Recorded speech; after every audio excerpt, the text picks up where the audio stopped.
หนุ่ยบอกว่าสิเป็นขายอยู่นั่นแหละเพชรพิเศษยวนญี่ปุ่นงานอดิเรกแสมันบ่ขึ้นนะวันนุ้ยกับแบบขั้นเจ้าให้ค่อยกินข้าวหน้าปลาไหลปีค่อยสิสอนวิธีเฮ็ด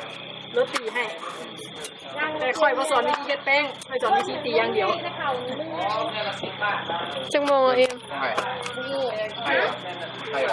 ยักษ์ช็อกโกแลต10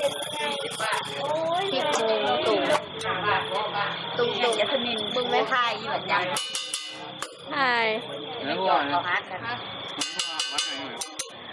เนี่ยก็เนื้อวัวฮะมันยังมุกไปแล้วโอเคเนี่ยใส่ยังไข่บ่นิเทลล่ากับอันนั้น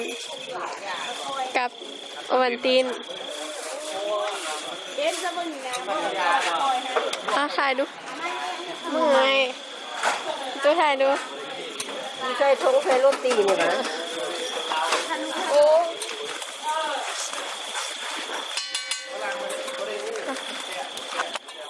ไม่ใช่ทงเด่นจับดีๆสวยผมอยู่เบื้องนี้พี่นำไปดูเขาโพสใช้ทงมือพอบอกก็ได้บอกใช่ปนกันเลยเนาะปนกันหรือว่าอะไรอีกล่ะถามจั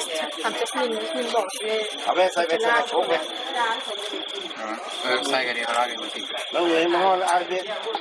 ต้นร้านคอยต้นโบกับจัดยินนี่มันหาบริกินกับเสือเบะเอามันจะไปเดี๋ยวไม่นึกจะนึกทำบีบ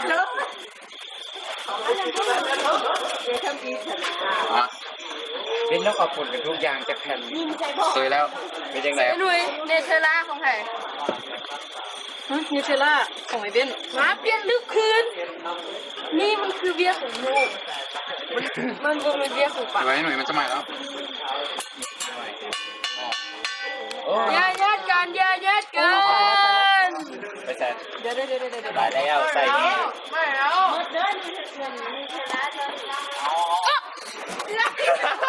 นั่นเนี่ยยังขนาดเนาะแล้วพี่มันแซ่บเอาเปล่าปิดอ๋อแม่ตัวกินมะกล้วยแล้วประเด็นว่าเอาแล้วนะตัวเอามากินแล้วเอาไปนะ